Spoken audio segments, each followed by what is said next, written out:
On the night the little house finally gave up its secrets, the only person who could not speak anymore was the one who needed protection the most. 7-year-old Lily Harper had once believed that house at the edge of town was the safest place in the world. When her mother, Sarah, first moved them in, the white siding and blue shutters looked almost magical. It was small, a little worn, but it was theirs. Sarah worked shifts at a diner and came home tired but smiling, and Lily waited each evening for the jingle of keys at the door. Back then, it was just the two of them. 2 plates in the cupboard. 2 pillows on the old couch. 2 pairs of shoes by the door. Then Mark Doyle arrived.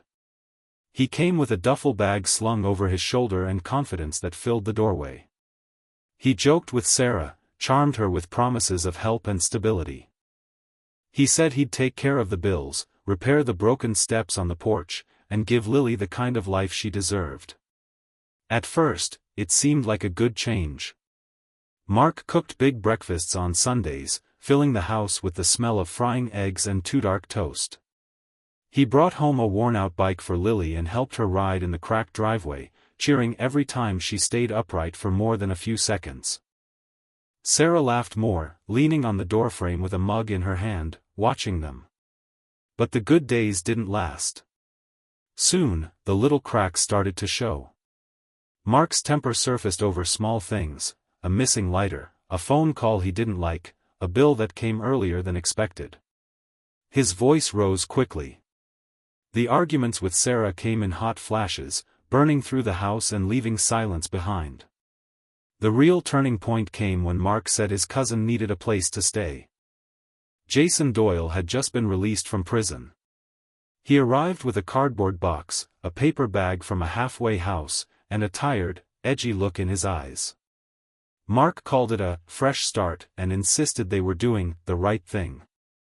Sarah was hesitant, but she was worn down, and Mark's word carried weight in the house. Lily didn't understand what prison meant. She only knew that Jason smelled like smoke and something bitter, and that he watched the windows more than he watched the television. With Jason's arrival, the house changed quickly. The television never seemed to turn off. Strange visitors appeared at odd hours, speaking in low voices, exchanging folded cash and small items that disappeared into pockets. The air grew heavy with an artificial chemical smell beneath the usual cigarette smoke. Empty bottles collected in corners. Dishes went unwashed. Lily learned to move quietly, staying in her small room as much as possible. She lined up her stuffed animals, whispering stories to them when the shouting started in the other room. Sometimes glass broke. Sometimes doors slammed. Sometimes there was only the uneasy silence of adults who had said things they couldn't take back. School became her only escape. But even there, people noticed the changes. Her clothes were often unwashed. Her hair was sometimes tangled. She yawned in class, unable to explain why she had been awake so late. When teachers asked whether everything was okay at home, she looked down at her desk and gave the same answer every time. "I'm fine." At home, routines vanished. Bedtimes shifted later without explanation. Meals were skipped or replaced with whatever Lily could grab from the cupboard. Sarah grew thinner, her smiles weaker. Mark's mood swung from joking to furious in seconds. Jason hovered at the edges, sometimes friendly, sometimes tense and jittery. What had once been a hopeful new chapter started to feel like a slow-moving disaster. And all of it, every argument, every bad choice, every moment of looking away instead of stepping in, was quietly building toward one night when everything would finally fall apart. By the time autumn rolled in, the house no longer felt like a home. Curtains were drawn most of the day, shutting out the neighbors and the light. The living room coffee table was cluttered with ashtrays, empty mugs, and things Lily knew she wasn't supposed to touch. The air held a constant mix of smoke, sweat, and that strange, sharp chemical tang that made her nose sting. The visitors became more frequent. They came in hoodies and worn jackets, tapping nervously on the door at late hours. Mark would let them in quickly, closing the door behind them as if the night itself might be listening. Voices dropped to hisses. Little plastic bags changed hands. Jason always seemed wired and restless afterward, pacing and talking too fast. Sarah tried to pretend this wasn't their new reality. She still tucked Lily into bed at night, still kissed her forehead, still whispered, "I love you, sweetheart," with genuine warmth. But her eyes carried a constant fatigue, and sometimes she smelled like smoke and sour sweat when she leaned in to hug her daughter. Once, a teacher called the house after Lily arrived at school with a bruise on her arm and shadows under her eyes. Sarah answered the phone, listened, and promised to keep a closer eye on things. After she hung up, an argument broke out. "You're bringing attention we don't need," Mark snapped. "You want people sniffing around here?" "She's my daughter," Sarah shot back. "People are already noticing. They're worried about her." Jason stepped between them, palms up. "We just have to be more careful. Nobody needs trouble. Not now." Being careful turned into something else: silence, avoidance, and a hard refusal to admit the danger growing in their own house. The tension rose steadily. Mark grew more controlling, insisting things be done his way. Jason borrowed money that never seemed to come back. They both stayed up late at night, whispering about deals, debts, and people they couldn't afford to upset. Lily began to sense that the adults were afraid of something, or someone, she didn't know. One evening, she came out of her room to get water and froze when she heard her own name in their conversation. "She hears more than you think," Jason muttered. "Kids notice everything." Mark rubbed his face, exhaling slowly. "She's just a kid." "Exactly," Jason replied. "And if someone starts asking her questions, she'll tell the truth." Sarah's voice trembled. "She won't, she wouldn't. She's loyal. She trusts us." "That doesn't matter," Jason said. "If someone from school, or a social worker, or the police." Mark cut him off with a glare. "Nobody is coming here. Nobody. As long as we keep things calm." But calm was already impossible. Neighbors had started to talk. They heard shouting late at night. They noticed the constant stream of visitors. Some saw Lily on the porch in the early morning, wearing the same clothes as the day before, shivering in the chilly air. One neighbor in particular, an older woman named Mrs. Turner, watched the house with growing concern. She had once seen Lily drawing chalk hearts on the sidewalk and waved to her. Now she saw less of the girl and more of the closed curtains. Something's wrong in there, she thought. But like so many others, she wasn't sure what to do. Inside the house, the fear and frustration finally reached a breaking point. Money went missing 1 week. Mark angrily accused Jason. Jason fired back that Mark was using more than his share. Sarah tried to step in, but each attempt to calm things only added fuel to the fire. Lily felt the change in the air. She walked more quietly. She avoided standing too close to any of the adults when they were in a bad mood. She knew that the wrong question at the wrong moment could trigger another argument. The storm that had been forming for months was almost ready to break. And when it finally did, it would do more than just damage their trust or raise the neighbors' suspicions. It would end a life, and drag the truth out into the open, no matter how desperately they tried to bury it. The night it happened began like so many others, with raised voices and empty promises. Rain pattered lightly against the windows as Mark and Jason argued in the kitchen. Sarah stood near the counter, rubbing her temples. Lily sat at the small table with a crayon in her hand, pretending to focus on a drawing of a sunny park. But the words flying over her head were impossible to ignore. "I told you I'd have it by Friday," Jason snapped. "They can wait 1 more day." "They won't wait," Mark shot back. "They're already asking questions." "You want them coming here?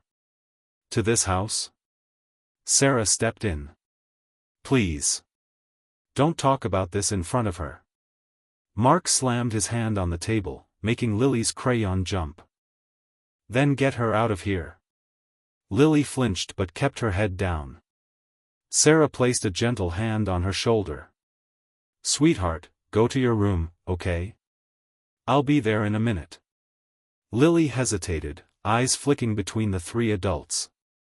Mark's jaw was tight. Jason's hands shook.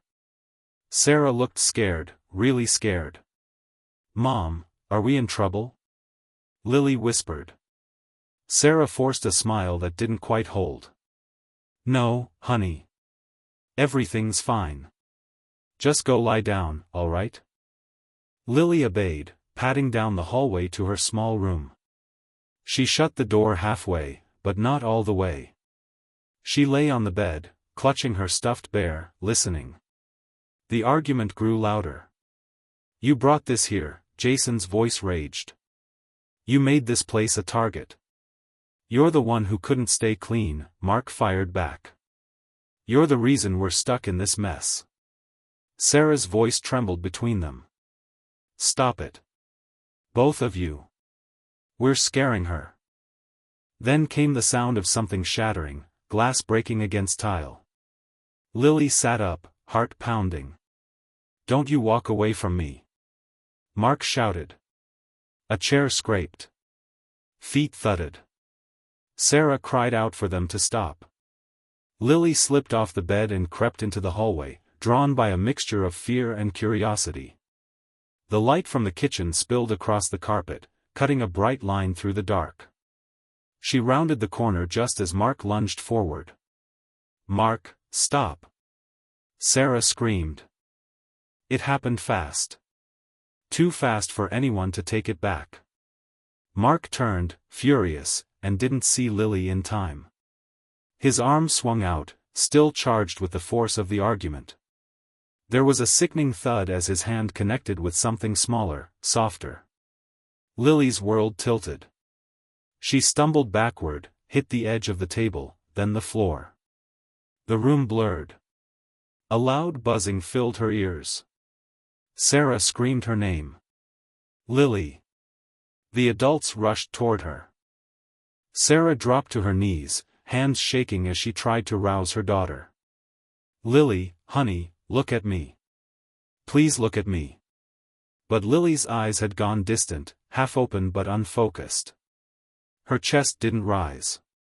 Her small hand, still clutching the ear of her stuffed bear, lay limp against the floor. For one long, terrible second, nobody moved. Then panic exploded. Oh my God, Sarah whispered. Oh my God, Mark, what did you do? It was an accident, Mark gasped. She startled me. She ran into it. I didn't mean. Jason stared, pale and wide-eyed. We have to call an ambulance. We have to. And tell them what? Mark snapped, his voice high, strained. That there's drugs in the house? That we've got people after us? You want them tearing this place apart?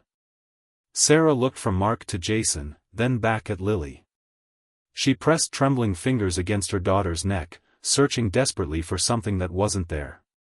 There's no pulse, she choked out. She's not. The rest of the sentence died in her throat. Jason took a step back, shaking his head. No. No, no, no. This can't be happening.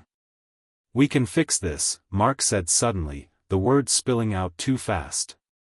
We just need to think. They can't pin this on us if they think someone else came in. An intruder. Somebody after me. After us. Sarah stared at him in disbelief. You want to lie about this? You want to go to prison? Mark snapped. You want them to say you failed your own kid? That you let this happen? Jason swallowed hard. If anyone finds out what's in this house, they'll never believe it was an accident.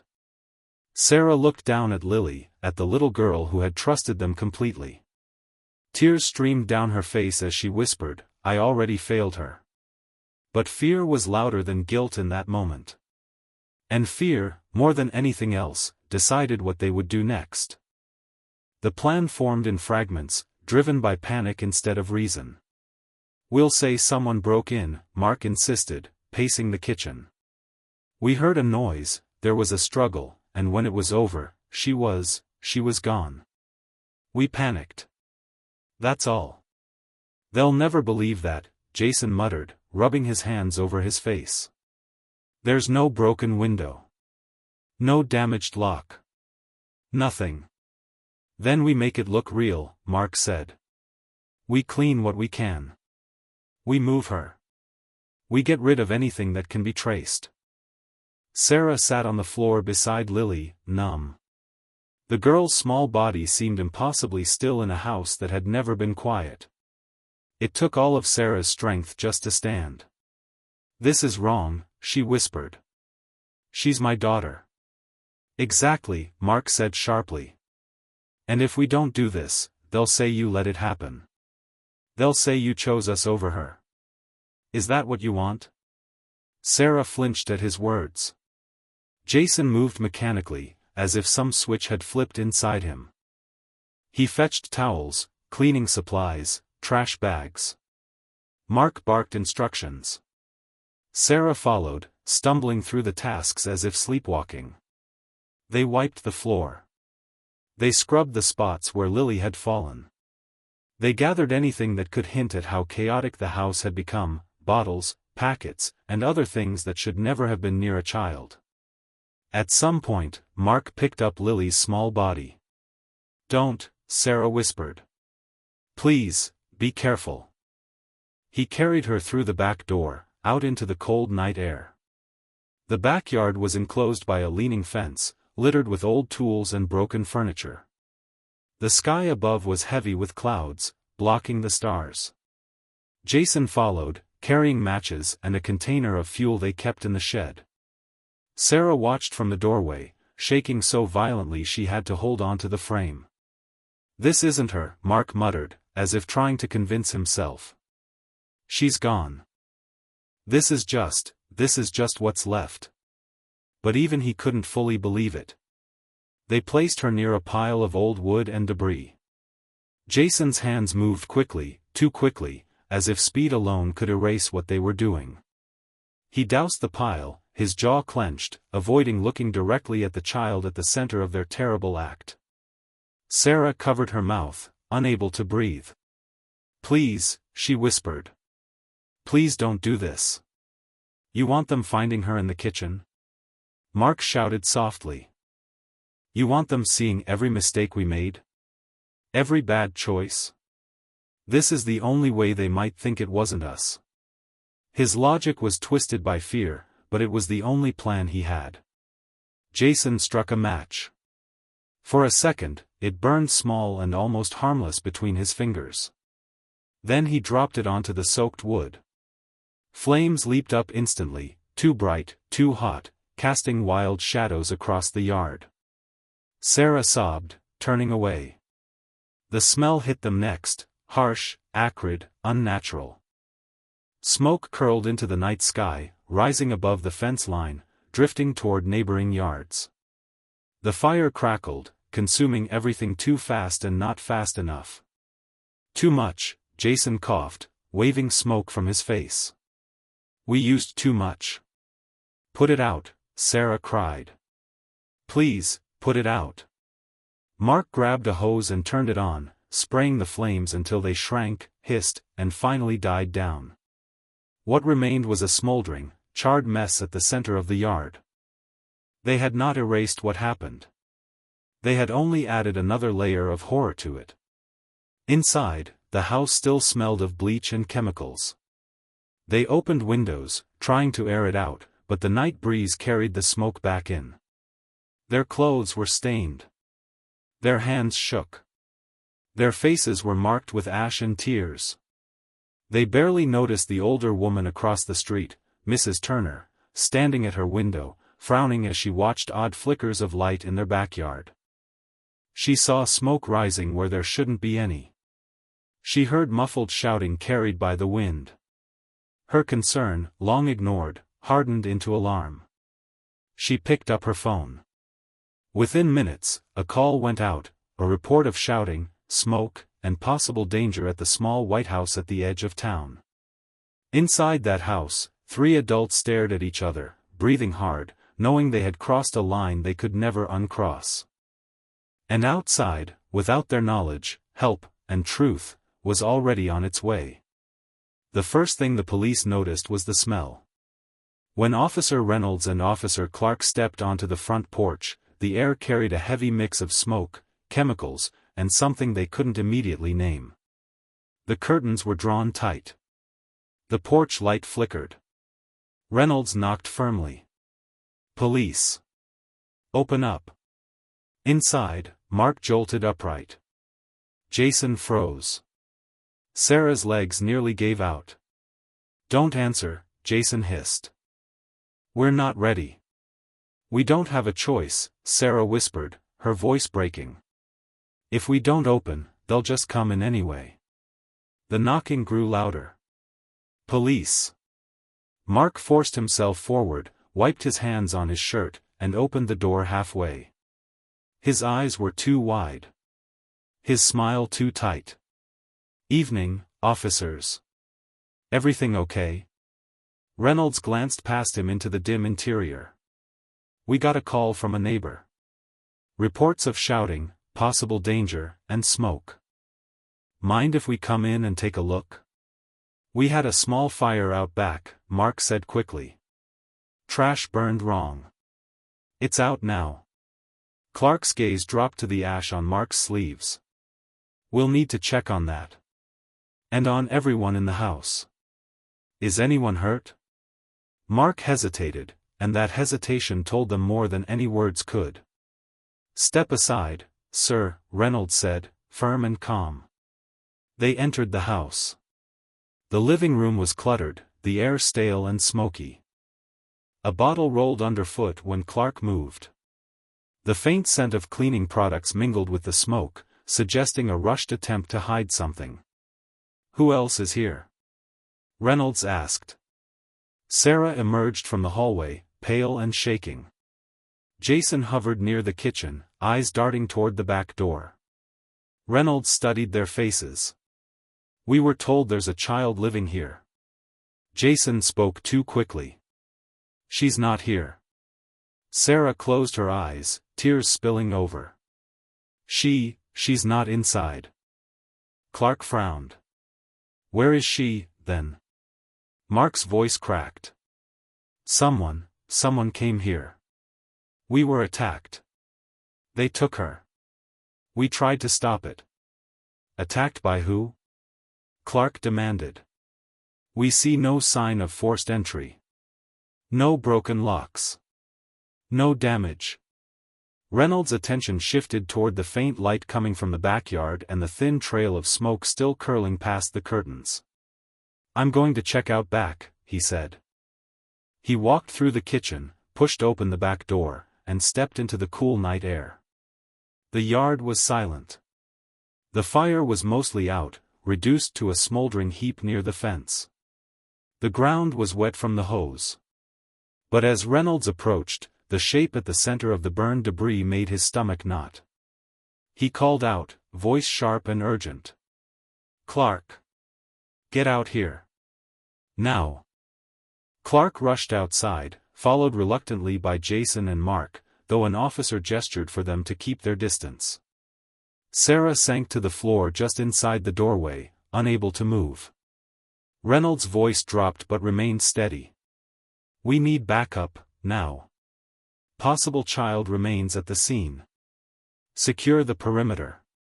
Lights and sirens converged on the house within minutes. More officers arrived. Then paramedics. Then forensic specialists. The small backyard became a flurry of methodical motion under harsh portable lights. Inside, Mark, Sarah, and Jason were separated and seated apart. The questions began. "What happened tonight? When did you last see the child alive? Why were you burning something in the yard?" Mark clung to his story about an unknown attacker forcing their way in. But there was no broken door. No marks on the windows. No signs of a struggle that fit his description. Jason claimed he was in another room when everything went wrong, that he had only helped clean up the mess afterward. His words did not make him look innocent, they only made him part of the act. Sarah broke down repeatedly. She said she had heard shouting, come into the room too late, and found Lily on the floor. She admitted they had not called an ambulance. She did not deny helping to clean. I was scared, she sobbed. I thought they'd take her away from me. I thought they'd say I did it. I didn't protect her. I didn't protect my own child. Her words were recorded carefully. Detectives arrived, standing quietly at first, watching, listening. They noted the stains on the floor that hadn't been fully removed, the strong smell of bleach, the panic in every unfinished sentence. The scene in the backyard spoke for itself. By the early hours of the morning, the three adults were no longer just witnesses. They were suspects. And the house that had swallowed so many secrets was finally being forced to give them up, piece by piece, truth by painful truth. The investigation did not end that night. It was only the beginning. In the weeks that followed, forensic teams worked carefully through the evidence taken from the house and the yard. Autopsy results confirmed what investigators already suspected: Lily had been gone before the fire was set. The damage from the flames was deliberate, an attempt to hide what had happened. Traces of cleaning agents were found in the living room and kitchen. Streaks beneath freshly scrubbed areas hinted at what had been there before. Tiny droplets, missed by hurried hands, mapped out the path of panic. Phone records showed calls made and then quickly cancelled. Messages hinted at deals gone wrong, debts unpaid, and people the adults were afraid to cross. Interviews with neighbors, teachers, and a social worker painted a picture of a child slowly slipping through the cracks, a girl who arrived at school hungry and tired, who flinched at loud noises, who gave quiet, vague answers about home. Piece by piece, the story came together. When the case finally reached court, the community watched closely. Mark sat at the defendant's table first. The prosecution laid out their case: his temper, his control over the house, his role in the fatal blow, and his part in trying to destroy evidence afterward. Witnesses spoke of his frequent anger, his threats, his refusal to let anyone outside the house know what was really going on. The jury listened to experts explain how the injuries had occurred, how the cleanup had been carried out, and how the fire had been set. In the end, Mark was convicted as the primary offender. His sentence was long, decades that ensured he would spend most, if not all, of his remaining life behind bars. Jason's trial followed. He was charged not as the main attacker, but as an accomplice who knowingly helped create and maintain a dangerous environment. Evidence showed his involvement in drug activity in the house, his role in the cover-up, and his decision to set the fire instead of calling for help. Jason claimed he had panicked, that he had only done what Mark told him. The court agreed that he had not delivered the final blow, but it also agreed that his choices before and after Lily's death had helped bring about and conceal the tragedy. He was sentenced to a long term as well, for his part in what the judge described as a chain of choices that put a child last in every decision. Sarah's trial was the most painful. She had not struck the blow. She had not lit the fire. But she had watched the danger grow around her child and had not removed her from it. She had helped clean the scene. She had remained silent when the most important act she could have taken was to pick up a phone and ask for help. The defense spoke of her fear, her dependence on Mark, and the manipulation she endured. The prosecution spoke of responsibility, of all the moments she could have chosen differently and didn't. In the end, the court decided she was guilty of failing to protect Lily and of helping to hide what had been done. Her sentence was shorter than the others, but still measured in years, not months. Outside the courtroom, public reaction was strong and emotional. People left candles, flowers, and stuffed animals near the empty lot where the house once stood. Community meetings were held about child protection, early warning signs, and the importance of speaking up. Teachers were reminded to report concerns. Neighbors were encouraged to trust their instincts when something doesn't feel right. Lily became more than a name in a court file. She became a symbol of how neglect, fear, and selfish choices can intertwine into something fatal, even without long-term planning or some dramatic outside threat. Her story was told in news articles, in documentaries, in late-night conversations between parents who double-checked on their sleeping children afterward. The lot where the house once stood was eventually cleared. Grass grew over the disturbed soil. Some people said it was peaceful to look at, a quiet patch of green instead of a constant reminder of what had happened. Others felt the emptiness even more deeply, knowing what used to stand there. No one in that town could pass the place without thinking of the little girl who had once drawn pictures at a kitchen table, hoping for a calm home that never truly existed. In the end, the case was about more than one terrible night. It was about every ignored warning sign that led up to it, about every adult who chose silence over action, about a system that noticed but didn't push hard enough. It was about a child who trusted the wrong people because they were the only people she had. In a world where danger often hides behind closed doors and forced smiles, the story of Lily Harper stands as a quiet, aching reminder that the smallest voices must be heard before it's too late.